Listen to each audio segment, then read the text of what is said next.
Good morning class. आज हम depreciation chapter number 14 start करेंगे। डेप्रिसिएशन हम चैप्टर को स्टार्ट करने से पहले बेटा हमें पता होना चाहिए कि डेप्रिसिएशन है क्या चीज, व्हाट इज डेप्रिसिएशन। तो सबसे पहले इसका मीनिंग देखते हैं, what is depreciation. Depreciation means fall in the value of tangible fix assets. किसी भी टेंजिबल एसेट्स की जब वैल्यू कम होती है, फॉल मतलब गिरती है, बिकॉज ऑफ किसी एसेट की वैल्यू कब कम होती है, बिकॉज ऑफ इट्स यूसेज, हम उसको यूज कर रहे हैं, और विद एफ्लेक्स ऑफ टाइम, समय के बीतने के साथ, और ड्यू टू ऑब्सोलिसेंस यानी पुरानी हो जाती है जब कोई फिक्स एसेट, या एक्सीडेंट हो जाता है, तो उस एसेट की, उस टेंजिबल एसेट की वैल्यू जितने से कम होती है उसे हम डेप्रिसिएशन कहते हैं। Depreciation is a permanent, continuing and gradual, पक्का, परमानेंट, लगातार fall in the value of a fix asset है। किसी भी फिक्स एसेट की वैल्यू का लगातार जो गिरना है वो डेप्रिसिएशन कहलाता है। इसको अब हम एक एग्जांपल से समझते हैं बेटा। सपोज करिए आपने एक बाइक खरीदी, उस बाइक को आप घर ले आए, 6 महीने के बाद आपने 6 महीने बाइक चलाई, 1 लाख की बाइक थी। अब 6 महीने के बाद जब उसकी वैल्यू आपने मार्केट में लगाई तो क्या आपको वो 1 लाख की ही बिकेगी? नहीं, उसकी वैल्यू 1 लाख से कम हो जाएगी। क्यों? क्योंकि वो 6 महीने पुरानी है, आपने उसको 6 महीने यूज किया है, ठीक है, तो उसकी वैल्यू 1 लाख से कम पड़ जाएगी। एक और एग्जांपल देते हैं।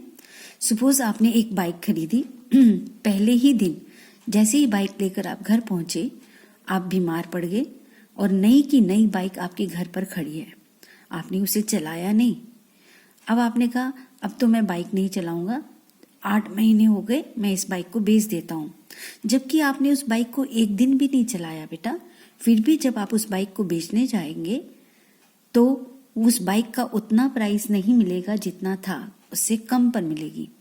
क्यों? क्योंकि वो सेकंड हैंड कहलाएगी, आपकी 6 महीने, 8 महीने, साल पुरानी हो गई। तो जब समय के बीतने के साथ फिक्स एसेट यानी बाइक की वैल्यू कम हो गई, सपोज 1 लाख थी, अब उसकी वैल्यू रह गई 95,000, तो 5,000 जो कमी आई है दैट इज डेप्रिसिएशन। तो डेप्रिसिएशन बेसिकली किसी भी फिक्स या टेंजिबल एसेट्स की वैल्यू जब कम होती है due to use of that asset, due to flux of time, समय के बीतने की वजह से, या पुराना मॉडल हो जाता है, ऑब्सोलिसेंस मतलब पुरानी हो गई, या किसी एक्सीडेंट की वजह से जब फिक्स एसेट या टेंजिबल एसेट की वैल्यू गिरती है, तो जितने से वो गिरती है वैल्यू, जितना अमाउंट कम होता है वो डेप्रिसिएशन कहलाता है।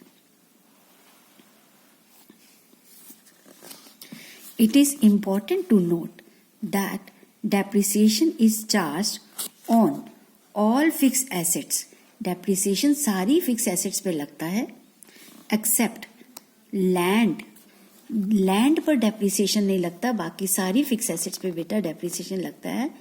Because unlike other fixed assets such as machinery, it has infinite economic life। क्योंकि लैंड कुदरत ने दी है, ये एक ऐसी एसेट है जिसकी इन्फिनाइट लाइफ है, असीमित जिंदगी है।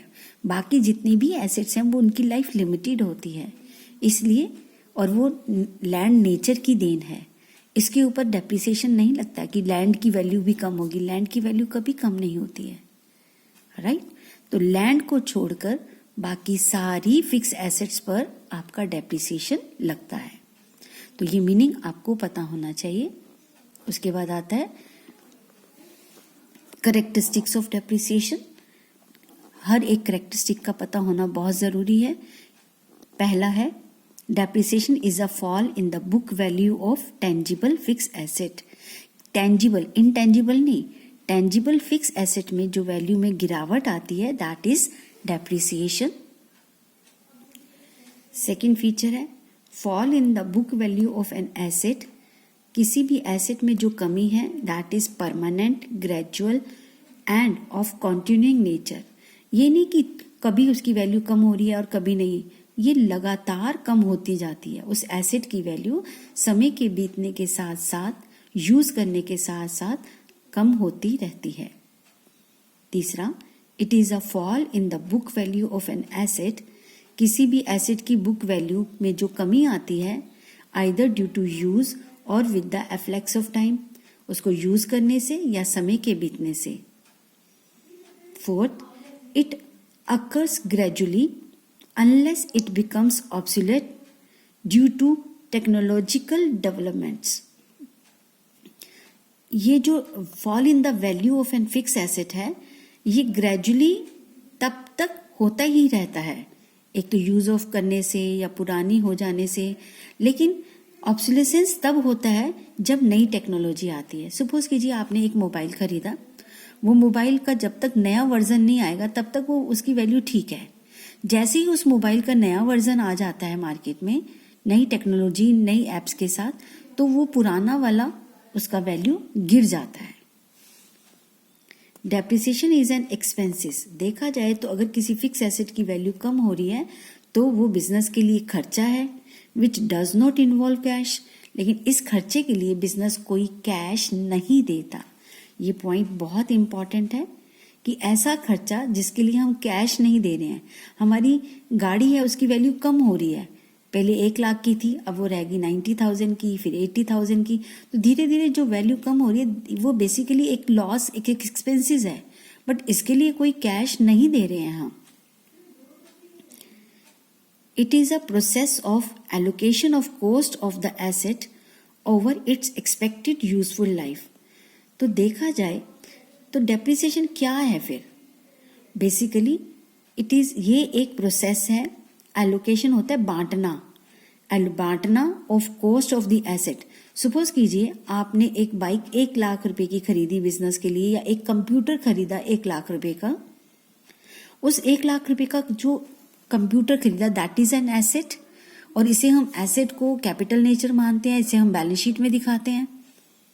तो इस खर्चे को जो आपने कंप्यूटर खरीदने में किया, इस खर्चे को हमें बांटना है, एलोकेट करना है over it's expected useful life, कि हम इस कंप्यूटर को कितने साल चलाते हैं। सपोज मैंने कहा ये 1 लाख का कंप्यूटर आपका 10 साल तक चलेगा, तो इसका मतलब है 1 लाख कंप्यूटर की वैल्यू हर साल 10-10 हजार कम होती चली जाएगी। तो 10,000 जो वैल्यू कम होगा डेप्रिसिएशन कहलाएगा। तो बेसिकली हमने उसकी कॉस्ट को डेप्रिसिएशन के खर्चे के नाम से कम करते गए उस एक्सपेक्टेड लाइफ में जितना हमने उसके लिए सोचा था। तो basically it is an allocation of cost of asset. Next, depreciation is an expense and therefore it is debited to profit and loss account whether the business earns profit और not.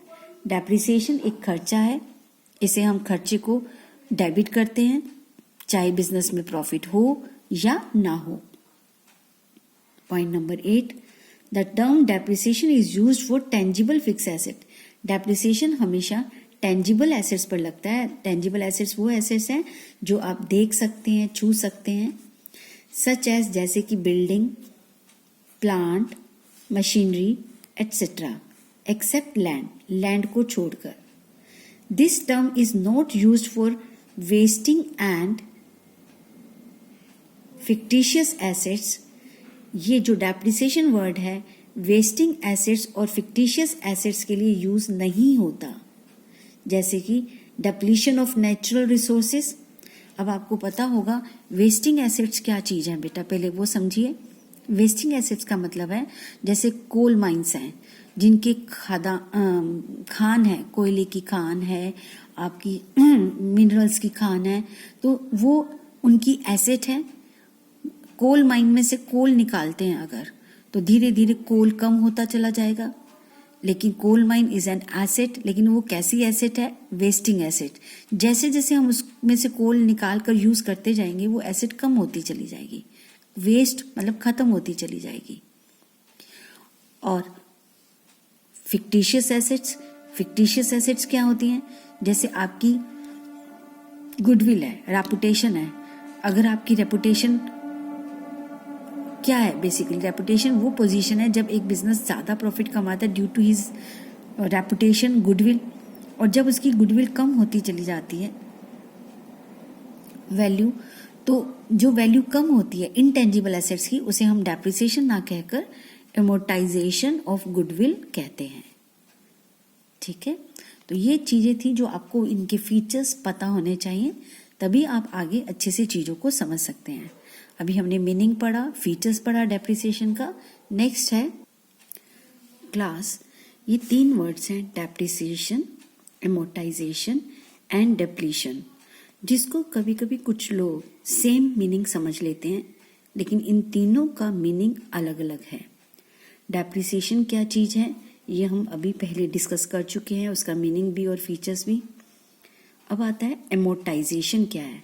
Amortisation मैंने अभी आपको बताया, जो tangible fix assets हैं उनकी value जो कम होती है, जितने से वो वैल्यू कम हो रही है, दैट इज डेप्रिसिएशन। लेकिन जब इनटेंजिबल एसेट्स की वैल्यू कम होती है उसे हम एमोर्टाइजेशन कहते हैं। Amortisation is a gradual and systematic writing of होता है खत्म होना, कम होना। इनटेंजिबल एसेट्स का जो राइट ऑफ होता है over it's estimated useful life, इसकी जितनी लाइफ है उसमें उनकी वैल्यू जितना कम होता चला जाता है उसे हम एमोर्टाइजेशन कहते हैं। For example, patents, purchase goodwill, copyright are amortised over their useful life being intangible assets. अब इसका मैं एक एग्जांपल आपको पेटेंट्स का समझा देती हूँ। पेटेंट्स राइट्स है, सपोज बेसिकली किसी कंपनी को कोई मेडिसिन बनाने का 100 ईयर्स के लिए राइट्स मिलता है। वो उस कंपनी को जो राइट मिला वो उसकी एसेट है, क्योंकि वो चीज वही कंपनी बना सकती है। और जैसे ही एक एक साल करके कम होता चला जाएगा, पहले साल बीतने पर 99, फिर 98, ऐसे धीरे धीरे 100 साल बाद वो राइट खत्म होता चला जाएगा। तो उस राइट की जो वैल्यू जब धीरे धीरे कम होती चली जाएगी तो उसको हम बोलते हैं, जितने से वो वैल्यू कम होगा इनटेंजिबल एसेट्स के ऊपर है वो, इसे हम एमोर्टाइजेशन के नाम से जानते हैं। ठीक है। डेप्लीशन क्या है? डेप्लीशन नेचुरल रिसोर्सेज की कमी आने पर बोला जाता है। जैसे माइंस में से कोल निकालना, ऑयल निकालना, तो धीरे धीरे वो एसिड कम होती, खत्म होती चली जाती है, उसके लिए डिप्लीशन वर्ड यूज होता है।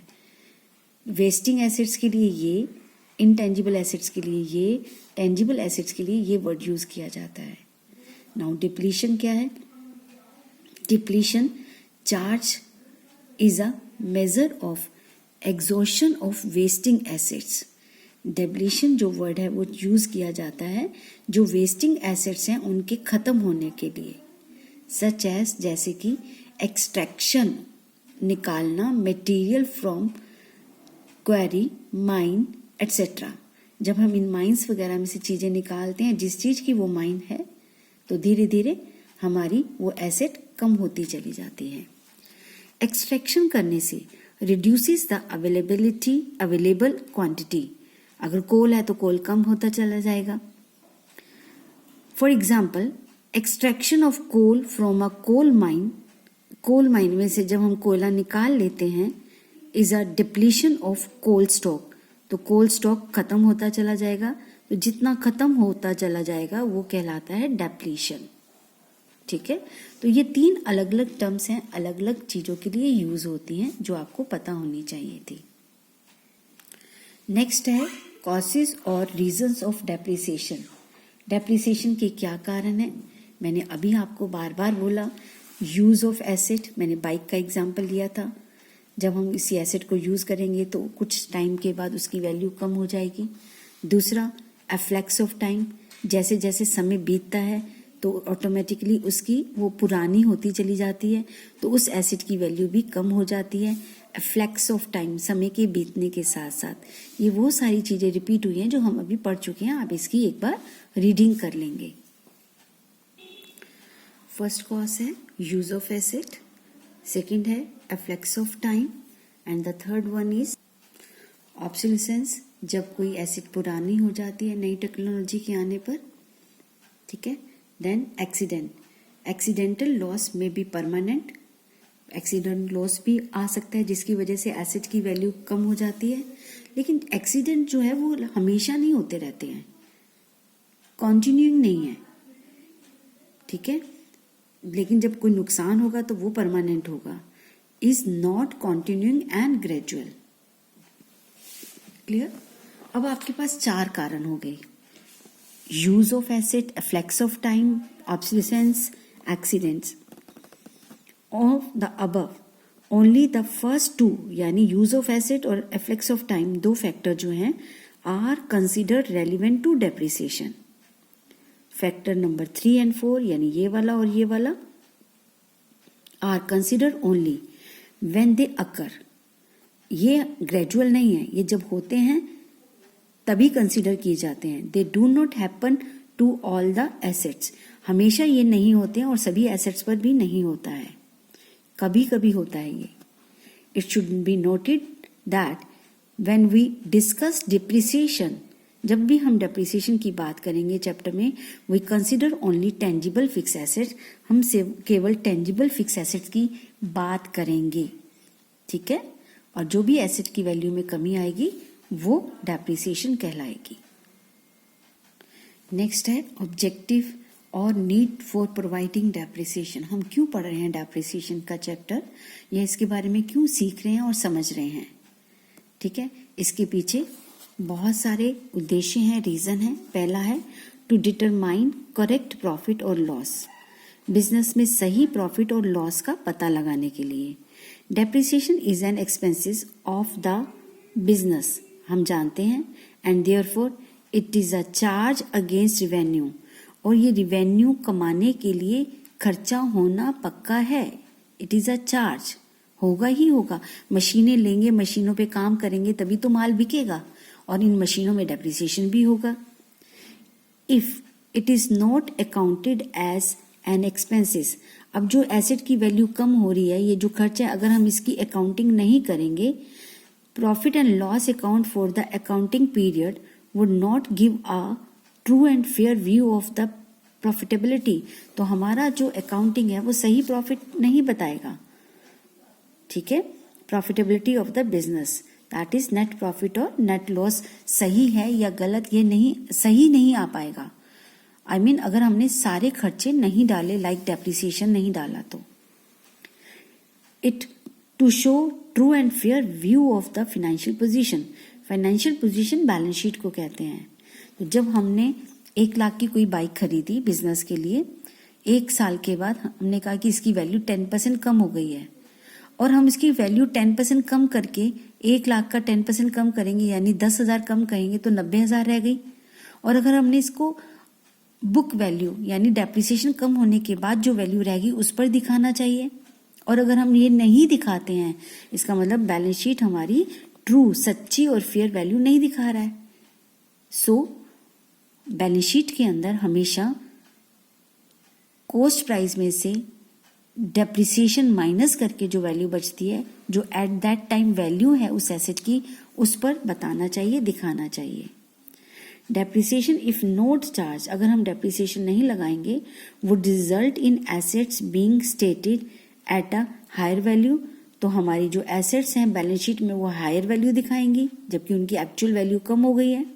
As a result of this the position statement, यानी कि जो बैलेंस शीट है वुड नॉट प्रेजेंट वो प्रेजेंट नहीं करेगी एक सच्ची और fair view of the financial position, उचित बैलेंस शीट को प्रेजेंट नहीं करेगी, ना तो सही प्रॉफिट एंड लॉस निकलेगा, ना सही बैलेंस शीट बन पाएगी।